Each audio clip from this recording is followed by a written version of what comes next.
A pandemia do novo coronavírus já mudou as nossas vidas. E é impossível não pensar o que mais vai acontecer quando tudo isso passar. Hoje eu vou conversar com o psiquiatra transcultural Vitor Cordeus sobre essa perspectiva.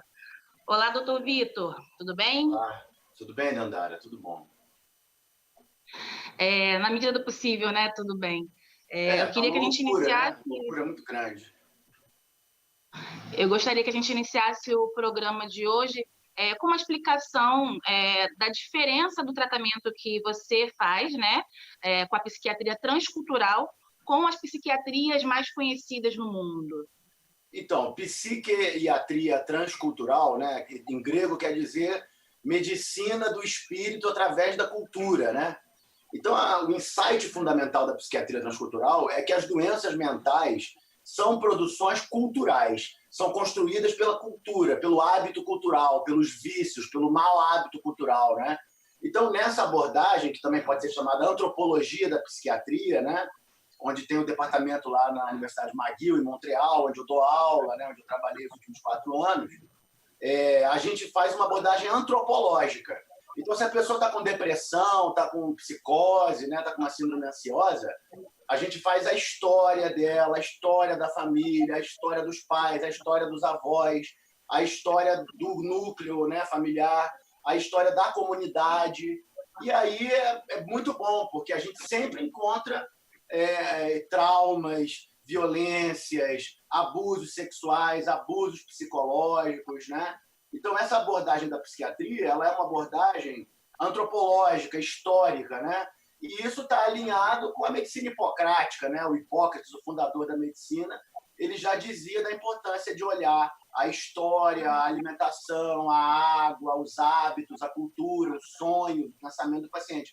Então, a psiquiatria transcultural, ela aborda o fenômeno da doença e o fenômeno da saúde nesse entendimento de que nós somos chimpanzés bípedes culturais, né? Que acreditam que são deuses solares, né? Chimpanzés bípedes sem pelo, que é a nossa evolução de 3 milhões de anos, e que eles acreditam, então, que são deuses solares. Então, nós temos uma capacidade incrível de embarcar na nossa própria cultura, na nossa própria ficção, né? Então, a psiquiatria transcultural ajuda muito a olhar esses aspectos, né? Da importância da cultura na existência humana. E hoje, com essa situação de pandemia, onde nós estamos em isolamento social, como é que o senhor tem conseguido fazer esse trabalho de psiquiatria transcultural comunitária, né, que você fala? Pois é, o trabalho já foi feito, né? Eu voltei para o Brasil tem 1 ano e meio. Nesse 1 ano e meio, nós conseguimos trabalhar com um grande número de pessoas, mais de 150 pacientes foram examinados e foram trabalhados e tal. Desses 150, a gente ficou com 15 grupos, né, familiares, né, 15 pacientes de seus grupos familiares, e eu sigo esses grupos familiares nesse último 1 ano e meio. Então, o trabalho acaba que não tão complicado, porque quando você conhece as pessoas, conhece a história delas, conhece os diagnósticos, conhece a história das famílias, né, conhece a história das comunidades, você já vai tendo uma visão muito mais fácil e mais sólida do que está acontecendo com a família e com o paciente. Então, eu estou acompanhando eles por telefone e estou acompanhando eles por internet. Temos feito atividades, reuniões em grupo e tal. E, felizmente, as intercorrências têm sido muitas, mas não têm sido graves. Nós já tivemos agressão física, já teve crises ansiosas variadas de todos os tipos. Então, isso a gente está acompanhando. E o que chama atenção nesse momento é a imensa carga psiquiátrica que essa pandemia gerou e que esse isolamento gerou, né? É um fenômeno imunológico psiquiátrico, né? Tem uma epidemia, uma pandemia, né? Que é uma infecção epidêmica que atinge vários países, e a gente decreta o isolamento e depois disso meio que não tem um sistema de saúde aqui no Brasil, aqui no Rio de Janeiro, não tem um sistema de saúde para acompanhar as pessoas em casa, né? Que é a saúde pública, é a medicina de família comunitária. Então, isso gera um estado de promoção de doença, né? De promoção de adoecimento, de insalubridade, que é inédito na história da humanidade. nesse tamanho, né? Pandemia nós sempre tivemos, desde o Egito Antigo nós temos registro de pandemia. Quarentena nós sempre fizemos também, desde a Idade Média, desde o mundo antigo que se faz quarentena. Agora, pandemia e quarentena desse tamanho, com a humanidade desse tamanho, com centros urbanos desse tamanho, nós nunca tivemos. E outra coisa também que eu acho que tem que falar é a importância do saneamento básico e do saneamento ambiental, né? Porque na cidade do Rio de Janeiro, por exemplo, 40% das pessoas não têm acesso à água limpa, não tem saneamento básico. O mercado onde essa pandemia lá em Wuhan, na China, começou, era um lugar sem saneamento, com convivência promíscua com animais, exploração excessiva de animais. Então, isso tudo são fatores que essa pandemia deveria fazer a gente refletir, né? Deveria a gente usar esse momento do isolamento não para adoecer mais, mas para curar, né? Para identificar as causas do nosso adoecimento, para identificar as causas de como que a gente chegou até aqui.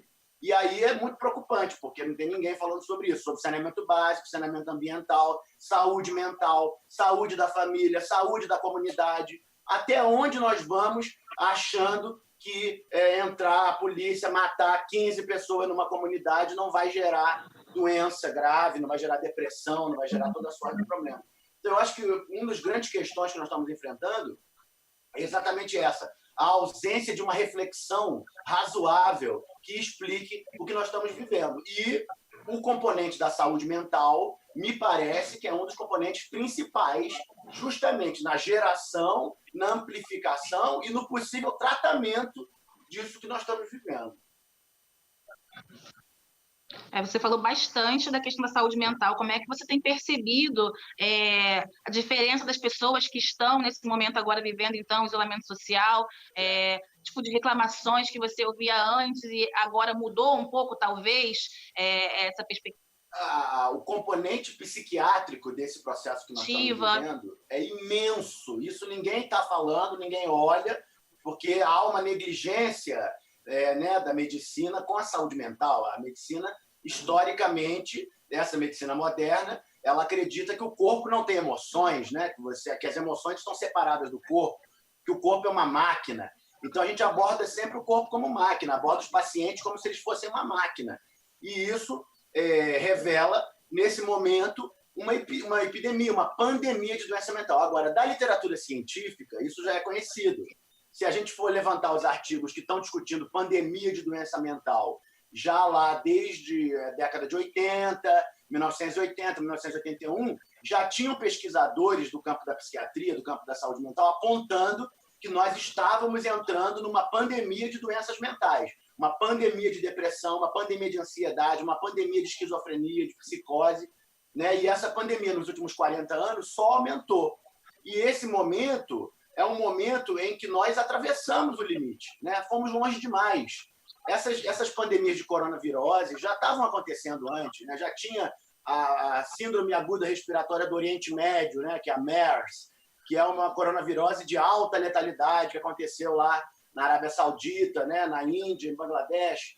Aí depois, antes, teve a coronavirose do SARS, né? Da síndrome de angústia respiratória aguda, inflamatória aguda, que também era o outro aviso de que nós estávamos mexendo com falta de saneamento básico, fragmentação comunitária, né? Ausência de condições mínimas de existência das comunidades. Então, enquanto nós tivermos comunidades vivendo sem saneamento básico, sem nutrição adequada, sem dignidade mínima, estamos todos vulneráveis. Essa é a grande lição que essa coronavirose, essa pandemia de coronavirose aí de 2020, né, nos está ensinando, que a gente é tão vulnerável quanto os nossos cidadãos que estão vivendo sem água limpa, sem saneamento básico, em condições vulneráveis sociais. Quer dizer, a saúde é um fenômeno ecológico, né? É um fenômeno que depende das nossas relações ecológicas, que depende da integridade das nossas relações ecológicas.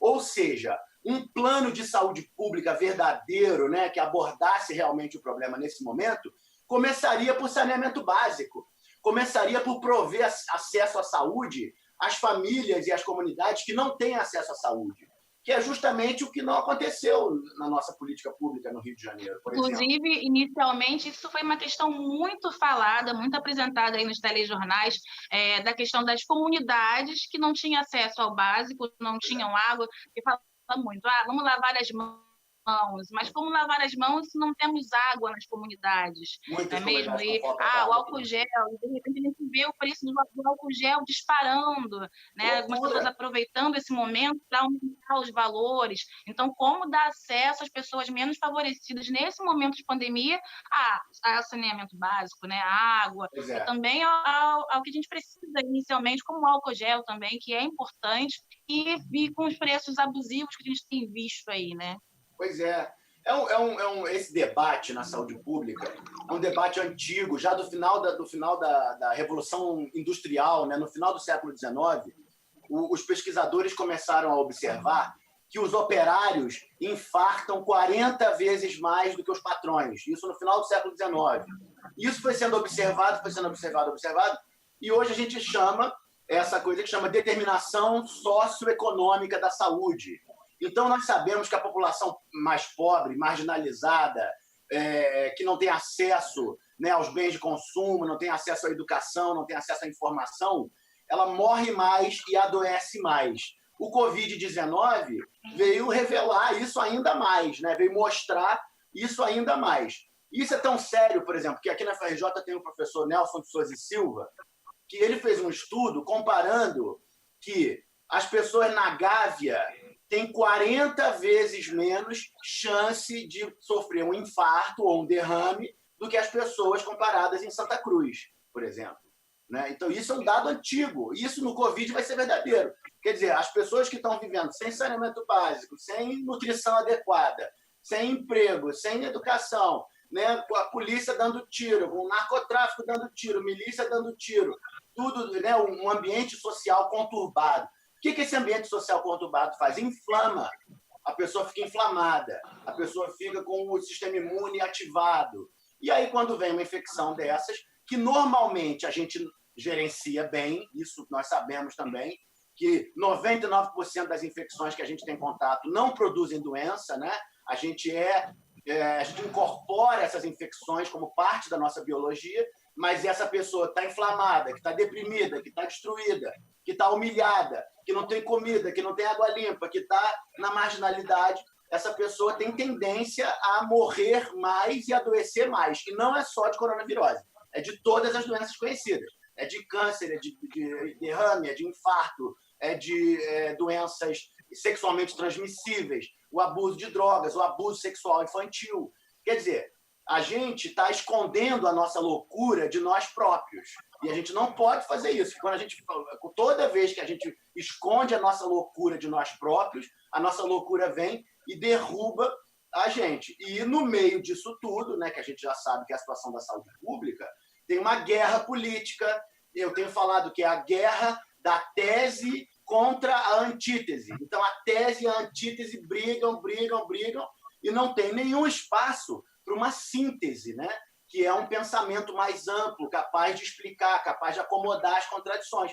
Então, sem a síntese, fica todo mundo doido, literalmente. E isso é o que a gente vê nas doenças mentais, esse conflito total entre duas partes polares da mente humana, né? Então, é o judeu contra o nazista, o branco contra o preto, o rico contra o pobre, a mulher contra o homem, né?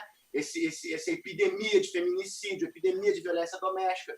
Então, o que nós estamos enfrentando é o que nós chamamos na psiquiatria de psicose de massas. Esse comportamento de nego sair correndo para dentro de mercado, comprar tudo de álcool gel, comprar papel higiênico, são sintomas psicóticos, na verdade, né? Que tem a ver, inclusive, com a parte genital, tem a ver, inclusive, com, né, a limpeza, né, do ânus, a limpeza, né, dos órgãos genitais. Então, você compra papel higiênico, você compra sabonete, você compra detergente, como se isso fosse te proteger de alguma coisa. E o verdadeiro debate, que é a saúde das comunidades, a saúde das famílias, o saneamento básico, o acesso à água limpa, isso não é feito. A gente discute só o paliativo, né? Vamos remediar e não vamos prevenir. Nós, na psiquiatria transcultural comunitária, trabalhamos de uma maneira preventiva. por isso que eu acompanho as famílias de forma contínua, como um médico de família, como um médico comunitário, que é esse modelo que tem que entrar. A guerra científica que está instalada hoje no mundo, em torno do coronavírus, da pandemia e dos isolamentos, é justamente a guerra científica entre aqueles cientistas que trabalham na concepção de saúde pública e aqueles cientistas que trabalham na concepção de saúde hospitalar. Você veja que os investimentos são todos no campo da saúde hospitalar. Nenhum investimento no campo da saúde pública, da medicina de família e comunidade, da abordagem da pessoa no território. Eu sempre falo isso com os meus estudantes, com os meus residentes, né, com as pessoas que trabalham comigo. Onde que o doente adoece? Ele adoece dentro do hospital? Ou ele adoece na comunidade? Adoece na família? Adoece no abuso sexual infantil que sofre do pai, que sofre do tio, que sofre dos parentes? Então, o médico tem que estar na família. O médico tem que estar na comunidade. E se tiver na comunidade... Esse é um trabalho, na verdade, que tem que ser feito de forma preventiva, né? Não da forma que está sendo feito hoje. Segredo, né? Essa ideia da medicina preventiva, né? Até o ditado popular fala, melhor prevenir do que remediar. Então, é melhor prevenir com a medicina comunitária preventiva do que remediar com a medicina hospitalar, que é cara, que agora é tudo licitação de emergência, agora é tudo dinheiro para todo lado, né? Tudo é muito caro, né? E os médicos que estão sendo colocados nesse fronte da medicina pública são todos, a maioria, recém-formados. São pessoas que acabaram de sair da escola médica, que estão trabalhando em UPA, estão trabalhando em hospital de campanha, e esses médicos vão ser traumatizados por essa experiência, que é uma experiência muito violenta, como eu também vivi dentro de hospital público, vivi dentro de emergência pública, e depois não vão querer voltar ao sistema público para atender os pacientes que mais precisam, né? Que são as pessoas que mais estão em situação de vulnerabilidade social. Então, nós estamos dando um tiro no nosso próprio pé. A partir do momento que a gente não compreende as causas verdadeiras desse fenômeno, a gente começa, então, a remediar, e nós estamos correndo um imenso risco de sair dessa quarentena sem refletir sobre isso e sem entender isso e continuar repetindo os mesmos erros. Então, será que daqui para frente nós vamos ter que viver de quarentena, de pandemia em pandemia, né? Toda hora um vírus novo, porque estão destruindo florestas, porque estão destruindo comunidades, porque não tem saneamento básico, porque a convivência com os animais é promíscua, porque a gente caça animal demais, porque mata animal demais, né? O comércio de carne, o comércio de animais. Então, tudo isso deveria estar em debate num momento como esse agora, porque isso poderia levar o debate público, né? Bem feito, bem encaminhado, profundo e claro o suficiente, permitiria ao nosso público, às pessoas que nos assistem, às pessoas da sociedade, a formular uma ideia que ajudasse elas a agir de uma forma sustentável. Quer dizer, nós temos que trabalhar na comunidade, temos que colaborar com a comunidade, temos que dar um jeito de conseguir agricultura familiar, temos que dar um jeito de conseguir cuidar da nossa água. Será que nós já esquecemos a crise da água que nós vivemos aqui no Rio de Janeiro, que é provocada justamente pela falta de saneamento básico na nascente do Rio Guandu, né? Que as pessoas estão ali fazendo ocupações, comunidades. Então, eu fico pensando que tudo isso é um problema de saúde mental, né? Que nós estamos escondendo a nossa própria loucura de nós próprios, né? Então, isso é muito complicado. E hoje, como é que muito debate público para enfrentar. Pode falar. Sim. Como é que você percebe, a partir dessa pandemia, as mudanças no comportamento das pessoas, né? O que você acha que já mudou e para onde você acha que a gente está caminhando, né? A partir dessas mudanças que a gente já está tendo nesse momento, futuramente, o que mais a gente pode ter que mudar no nosso dia a dia, no comportamento de uma forma geral? Eu acho que assim, a primeira grande mudança, que é o que a gente vem trabalhando e está vendo agora acontecer nesses últimos 50 dias, né, que é o tempo que a gente está de quarentena, é a questão da saúde mental. A gente fala muito primeiro saúde mental. Primeira saúde mental. Primeiro, né, sem saúde mental, nem reunião de condomínio. Sem saúde mental, você não levanta da sua cama. Sem saúde mental, você não toma banho. Sem saúde mental, você não trabalha. Sem saúde mental, você não convive com a sua família. Então, a primeira mudança que eu estou vendo e que a gente está vendo acontecer é a saúde mental estar na pauta de todos os jornais do mundo. Todos os jornais do mundo estão falando. Está aumentando a violência doméstica, está aumentando o abuso infantil, está aumentando a violência nas comunidades. está aumentando o nível. Quer dizer, as pessoas convivem com quem elas odeiam. As famílias se odeiam. As famílias convivem um com o outro, um dando porrada no outro, um sacaneando o outro. Aí, no momento desse que fecha todo mundo dentro de casa, explode para todo lado. Então, o que é isso? Né? Isso é doença mental, isso é uma convivência social doentia, insalubre. Isso é o primeiro ponto. Então, isso é o primeiro ponto que a gente tem que observar e trabalhar no ponto de vista da política pública, do debate público, da informação pública que está sendo dispensada às famílias. O segundo ponto é essa questão da sustentabilidade, né?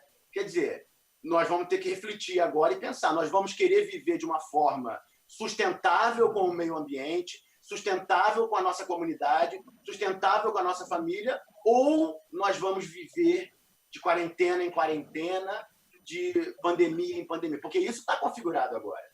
Quer dizer, se a gente não refletir e não fizer uma mudança sobre o que a gente pensa sobre nós próprios, o que a gente pensa sobre a nossa prática, o que a gente pensa sobre a nossa política pública em saúde, o que a gente pensa sobre a nossa política pública, né, de promoção de saúde, né, das comunidades, nós corremos um risco muito grande de viver dessa maneira insalubre, dessa maneira insuportável, onde ninguém pode sair na rua, onde ninguém pode se tocar. Quer dizer, eu acho terrível é que as pessoas estão dispostas a usar máscaras, a não se tocar, a não abraçar seus avós, a não abraçar seus filhos, não abraçar seus netos, e não querem, quer dizer, estão mal informadas de que isso poderia ser resolvido com saneamento básico para todo mundo. É uma coisa básica, está na Constituição. O Brasil nunca fez isso. Uma grande parte dos países do mundo, isso não é só no Brasil, não, em todos os países do mundo isso acontece, nas áreas de periferia, nas áreas vulneráveis, nas áreas marginalizadas, as populações estão vivendo sem água limpa, sem nutrição, sem emprego, morrem aos 50 anos, morrem aos 40 anos, morrem aos 60 anos no máximo, né?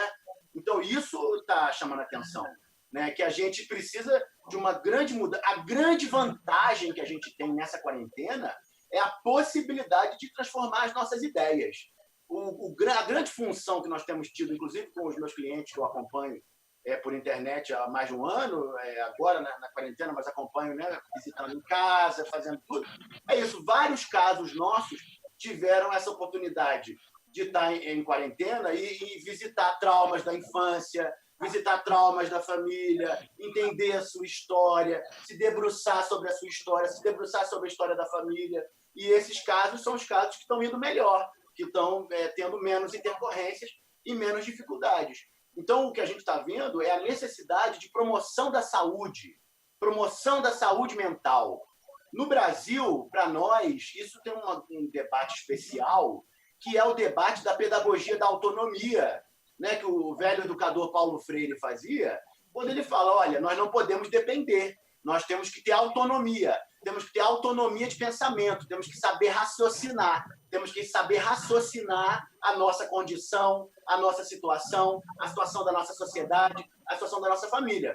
E o outro lado é a pedagogia da dependência, a pedagogia da escravidão. Então, eu falo para o Brasil, né? Nós brasileiros estamos aqui conversando, eu pergunto, nós vamos trair o Paulo Freire mais uma vez e vamos continuar nessa pedagogia da escravidão, onde tudo vem pronto, onde a gente é rebocado por uma ciência estrangeira, onde a gente é rebocado por uma medicina estrangeira, uma medicina e uma ciência que não conhecem o contexto brasileiro, que não conhecem as comunidades brasileiras, que não conhecem as famílias brasileiras. É uma medicina que quer aplicar, mas não quer explicar, não quer compreender. Então, dentro da própria medicina brasileira, nós temos grandes exemplos de médicos que revolucionaram suas práticas, como, por exemplo, a doutora Nise da Silveira, né, que é lá do Engenho de Dentro, do Hospício do Engenho de Dentro, onde eu trabalhei, que foi uma médica que rejeitou toda essa ciência, essa medicina estrangeiras e colocou uma medicina, uma psiquiatria transcultural comunitária dentro de um hospício decrépito do final, né, ali do subúrbio do Rio de Janeiro, do Engenho de Dentro, e fez uma prática de promoção da saúde através da cultura. Então, isso é o Brasil, porra. Se o Brasil não praticar Anísio da Silveira, quem vai praticar? Se o Brasil não praticar Paulo Freire, quem vai praticar? E o momento é esse, pedagogia da autonomia ou morte. Então, o momento, Dandara, é um momento muito perigoso. Por quê? Ou a gente entende isso historicamente de uma vez por todas, ou nós vamos continuar escravos escravos de nós próprios, escravos da nossa falta de raciocínio, escravos da nossa incapacidade de refletir a nossa própria realidade, e a gente está vivendo dessa maneira, né? Essa situação da determinação socioeconômica da saúde, né? Essa questão da pobreza e da saúde, está todo mundo apavorado fora do Brasil, porque está anunciado um holocausto aqui dentro. Mas não é de agora só do Covid, não. Já estava sendo falado antes, com esses cortes de investimento do Sistema Único de Saúde. Aqui no Rio de Janeiro, as equipes de saúde da família foram demitidas. As equipes da rede de saúde mental foram demitidas. Então, agora nós vamos pagar a irresponsabilidade, né, da nossa política pública, que é uma política pública sem visão social, né? Fica nessa coisa de ataque e defesa, vai morrer, vai matar, vamos matar os bandidos, vamos matar os doentes, vamos, né, excluir os excluídos, e não há uma reflexão verdadeira de como essas pessoas foram excluídas, de como essas populações estão sendo marginalizadas historicamente, não é de hoje, né? Temos traumas profundos da escravidão, temos traumas profundos da Inquisição, temos traumas profundos da colonização, e me parece que esse seria um excelente momento para a gente conversar sobre isso, né? E não mais repetir a tragédia. E não mais repetir essa tragédia de povo colonizado, de povo que não raciocina, de povo que não consegue olhar para a sua comunidade, não consegue olhar para a sua terra, não consegue olhar para a sua família e trabalhar de forma produtiva, né? E cooperar. Você veja, Dandara, as nossas comunidades não cooperam, tem uma dificuldade imensa de cooperar, é um dando tiro em cima do outro, é um dando facada em cima do outro. As nossas famílias se transformam em arenas de perversão, de abuso sexual infantil, né? Quem bate nos filhos no Brasil? Todo mundo bate nos filhos. Então, nós estamos promovendo doença mental. A nossa política pública está promovendo doença mental. E o nível de confusão científica se explica aí. Há um conflito de interesses entre uma medicina industrial, que serve à indústria farmacêutica, que serve à hospitalização, né, o tempo inteiro, é hospitalocêntrica, e uma medicina e uma ciência que trabalham em prol da saúde pública, da saúde coletiva, da saúde comunitária, da saúde das famílias, da saúde das crianças, da saúde dos adolescentes, né, que é onde começam as doenças mentais. Então, por aí a gente consegue desenrolar. Eu estou conseguindo falar aqui desse jeito porque eu tenho a minha prática que está funcionando e meus doentes estão melhorando. Essas 15 famílias são famílias que engajaram e que a gente está trabalhando nesse último ano e meio. Mas o cenário que está se desenhando no Brasil é um cenário de holocausto, de eliminação de classes inteiras, eliminação de grupos sociais inteiros. População de rua vai morrer todo mundo. População de hospício vai morrer todo mundo. Morre muito. A gente já sabia que eles morrem, que a mortalidade é muito alta. Mas nesse contexto de ausência de saúde pública, ausência de estrutura pública, é um genocídio dos pobres. Determinação socioeconômica da saúde é um nome muito bonito para o holocausto dos pobres, né? E isso está acontecendo agora, mas agora vai ficar mais. Sim, você, além de psiquiatra, também é ator, né? E tem essa questão da cultura muito forte no trabalho. Queria que você falasse da importância da cultura. A gente vê muitas pessoas usando a frase que a cultura salva vidas, né?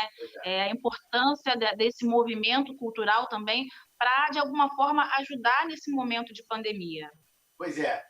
Eu sou ator desde os 9 anos, né? Eu comecei a fazer teatro lá na Coab de Realengo, né? Que eu sou da Coab de Realengo. Fui criado lá em Realengo, então eu conheço em primeira pessoa tudo isso que nós estamos conversando aqui, né?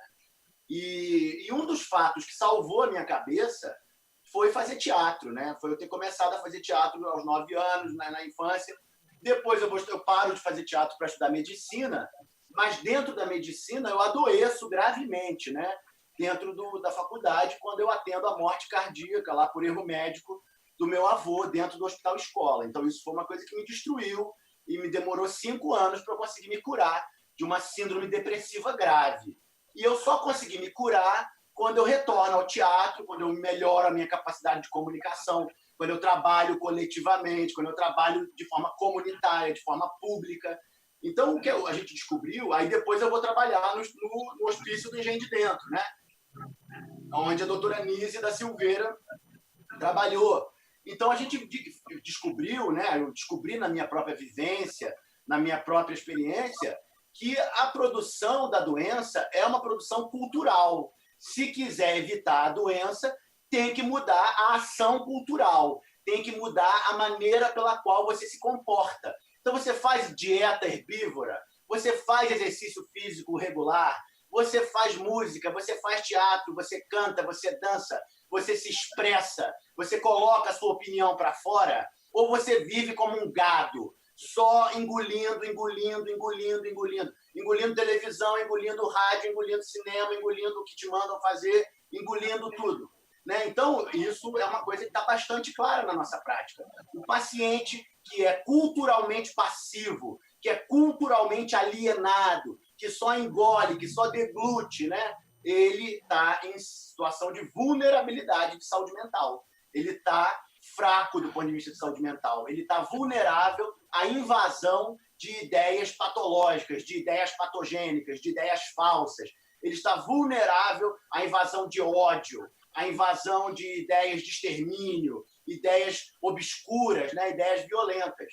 Então, essa doutora Nise, e tem muitos outros grupos fora do Brasil, dentro do Brasil, pessoas fazendo grandes trabalhos, né, de educação popular, de educação cultural, de ação cultural para a liberdade, de pedagogia da autonomia. E o grande achado que a gente pode falar é isso. Isso promove saúde mental. E a promoção da saúde mental é a promoção da saúde geral.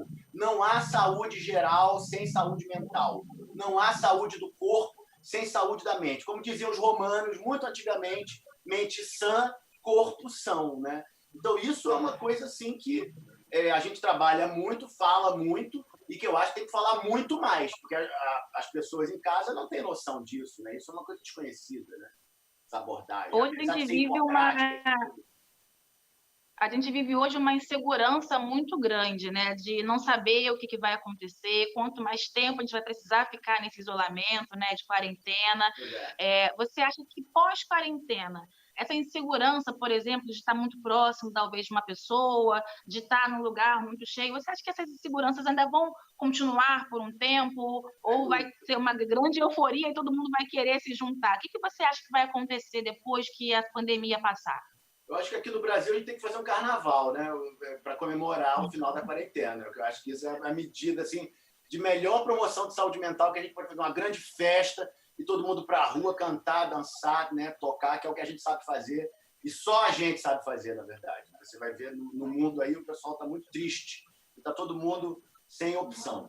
Agora, é óbvio que a gente está traumatizado. Né? É óbvio que essa pandemia é um trauma. É óbvio que a maneira como essa coisa que a imprensa está fazendo, de noticiar morte a morte, isso não se faz. Isso traumatiza a população, isso assusta. A gente fica falando, e morreu um de infarto agora, morreu outro de derrame. No mundo, são 56 milhões de mortes por ano.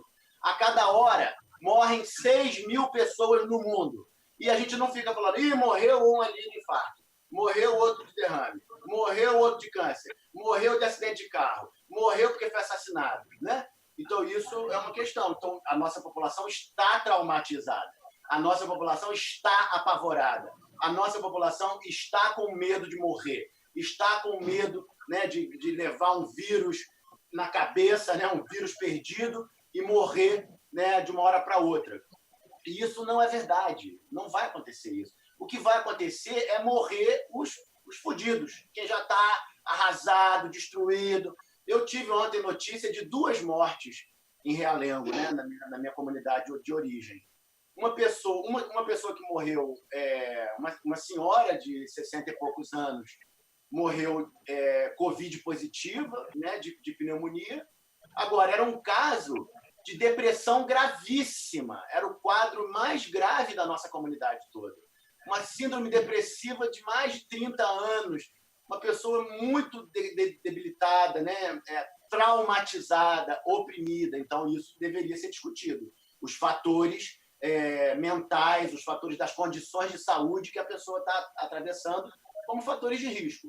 E o outro caso de morte, que foi no mesmo dia, foi uma pessoa com uma doença neurodegenerativa, né? Que é uma esclerose lateral amiotrófica, que ele já vinha evoluindo mal, mas também muito deprimido, também com uma história de depressão gravíssima, uma família também disfuncional, com várias doenças na própria família, né?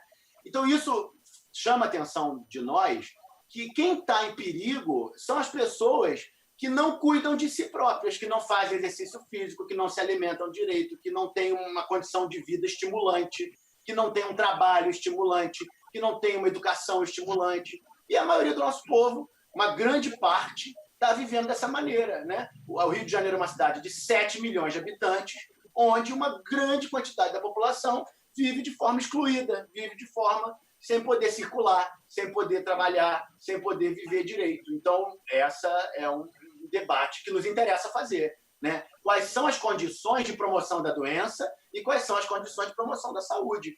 O que está acontecendo na nossa clínica mostra isso. As pessoas que estão tendo infecção e morrendo são aquelas pessoas que não se cuidam, que já vinham doentes, que já vinham com doença crônica, que já vinham sem fazer exercício, que já vinham sem se cuidar, sem se alimentar direito.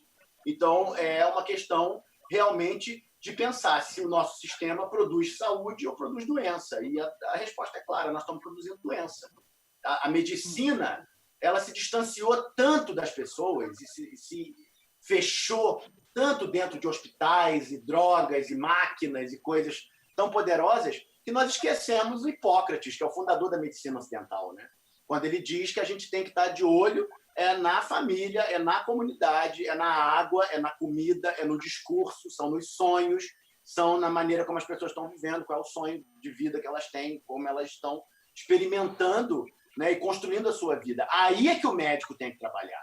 E é muito importante trabalhar com uma pedagogia da autonomia, que emancipe o doente e não transforme o doente num dependente, né, do sistema, num dependente de droga, num dependente de droga farmacêutica, de droga psicotrópica, né? Então, isso é uma reflexão que, infelizmente, nós não temos visto ninguém fazer dentro do discurso público, né? Só se fala de vai morrer, morreu mais, a patogenia, o mercado financeiro quebrou, vai parar a economia, vai ter desemprego. Ninguém fala de que, enquanto nós estamos nessa quarentena, nós tínhamos que estar fazendo dieta levíssima. A dieta é chave na quarentena. Só se alimentar à base de frutas e vegetais. Não colocar mais energia do que você precisa para dentro, porque essa energia vai desviar e vai dar problema, e vai inflamar, e vai dar angústia, e vai dar depressão.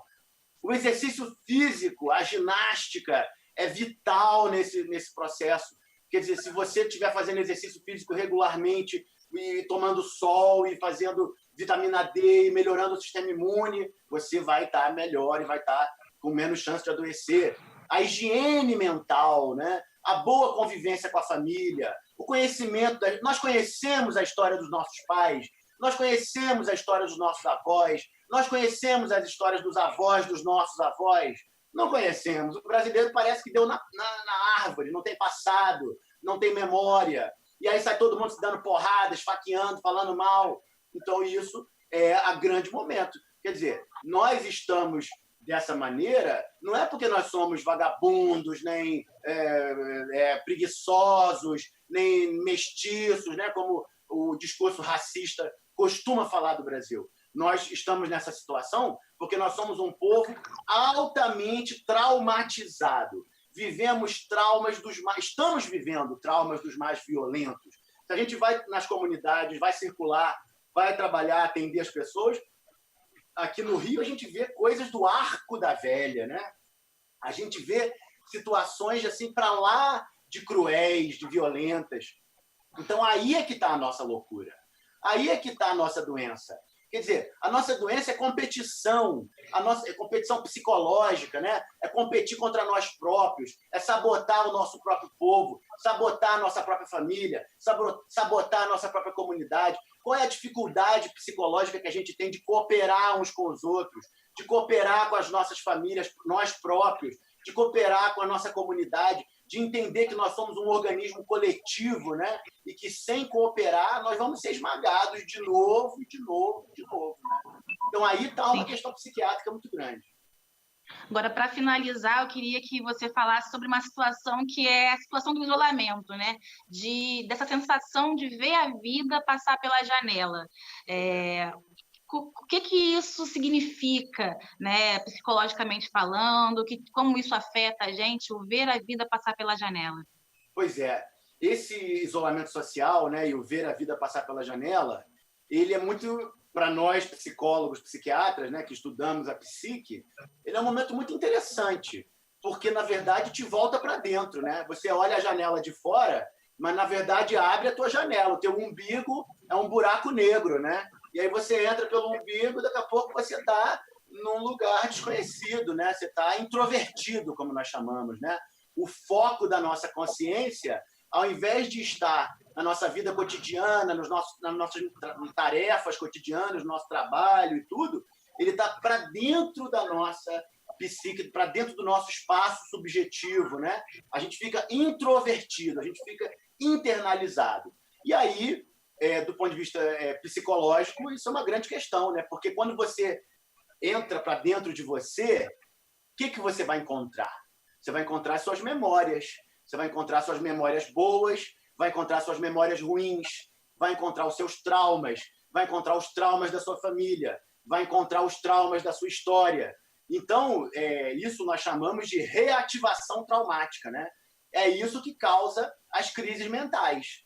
A pessoa está internalizada e fala, não, eu quero saber, eu não quero ver os estupros que eu vivi, eu não quero viver as agressões, eu não quero viver a negligência que eu vivi no passado. E a armadilha é justamente essa. Quer dizer, você não pode fugir de você próprio. Você tem que resolver. Brigar amplifica o problema e fugir cronifica, né? A coisa vai atrás de você. O que resolve é você decifrar o enigma, né? E nós que estamos fazendo psiquiatria comunitária aqui no Rio, no Brasil, né? No Rio de Janeiro, também fora do Brasil, mas aqui no Brasil principalmente, nós sabemos quais são os fantasmas da nossa comunidade. O nosso fantasma da nossa comunidade são mulheres que apanham do marido, maridos alcoólatras, crianças sexualmente abusadas, crianças violentadas, crianças que não têm escola, que não têm comida, que não têm casa, que não têm água limpa. Todos nós apanhamos quando éramos criança. Todo brasileiro levou porrada dos pais levaram porrada dos avós, os avós levaram porrada dos avós, até a Casa Grande e a senzala, que a Casa Grande dava porrada na senzala e a senzala dá porrada nos filhos da Casa Grande quando cuida dos filhos. Então, isso cria uma situação de trauma transgeracional, de trauma que atravessa gerações e amplifica. Então, nesse momento do isolamento, de extremo introversão, é a grande oportunidade que nós estamos tendo de curar os nossos traumas a partir da compreensão. Se nós formos capazes de compreender como esses traumas foram gerados, qual é a cadeia de causas que estão envolvidas na geração desses traumas, e quando você compreende, você integra eles na nossa consciência, e aí você é capaz, então, de fazer sentido, e, inclusive, evitar o comportamento que reproduziria esses traumas.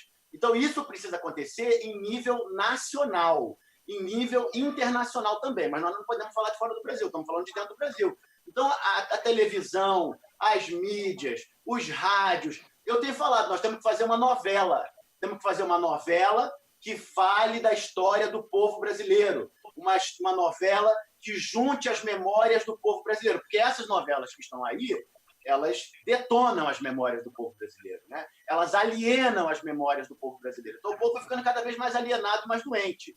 Mas se nós tivéssemos agora uma novela que falasse dos africanos, que falasse dos indígenas, que falasse dos portugueses, dos espanhóis, dos povos mediterrâneos, que veio para cá todo mundo fudido, perseguido pela Inquisição, perseguido pela escravidão, que era olho por olho, dente... olho por olho, dente por dente, que isso não é um Estado civilizatório, que nós podemos alcançar outros níveis de civilização, de organização social, eu não tenho dúvidas que seria uma estratégia, que é o que a gente faz, né? Acaba que a gente produz muito isso, teatro, música, a gente produz muito filme, a gente produziu já novelas para a internet, né, com os nossos pacientes, e isso funciona pra caramba. Funciona pra caramba porque estrutura a imagem de uma pessoa, né? É necessário estruturar as imagens, as memórias, a identidade das pessoas. A crise que nós estamos vivendo, toda crise mental, é uma crise identitária. É aquele momento que você não sabe de onde você veio, você não sabe onde você está e você não sabe para onde você vai. E isso se cura com a restauração das memórias. e se cura através da ação cultural, da cultura, da televisão, do rádio, da música, da poesia, do teatro, como instrumentos de restauração de memórias, instrumentos de anamnese. Isso é a coisa que eu acho mais urgente no Brasil hoje. Nós não podemos prosseguir sem juntar a nossa memória e sem saber quem nós somos, porque isso é que produz a nossa desunião. A nossa competição é provocada pela falta de uma noção de uma ancestralidade comum, de uma ancestralidade que todos nós viemos da mesma farinha, da mesma África, do mesmo indígena, do mesmo caboclo, do mesmo mulato, desse povo misturado que nós somos e que tem uma identidade comum e que precisa se unir para poder cuidar da saúde da família e da comunidade. Sem essa união, nós vamos continuar nessa medicina que remedia e não previne, né? Então, a gente fala que a gente faz uma psiquiatria preventiva, que junta as memórias e aborda os traumas das pessoas antes que as circunstâncias sociais violentas reativem esses traumas e provoquem os famosos sintomas psiquiátricos, né? As crises psiquiátricas, as crises psicóticas, as crises neuróticas, que é o nosso dia a dia de trabalho. Tá ótimo. Doutor Vitor, muito obrigada por conversar comigo aqui hoje, viu? Tá bom. Obrigado a você. Obrigado Saúde aí para você. Pela oportunidade desse debate público, que a TV Alerj, como uma TV comunitária, né? Uma TV que está próxima da comunidade do Rio de Janeiro, acho que tem uma grande força e um grande papel de fazer esse debate da saúde comunitária, porque acaba que eu dei algumas entrevistas aí, eu sempre escuto, e assistir na televisão, vi você e tal.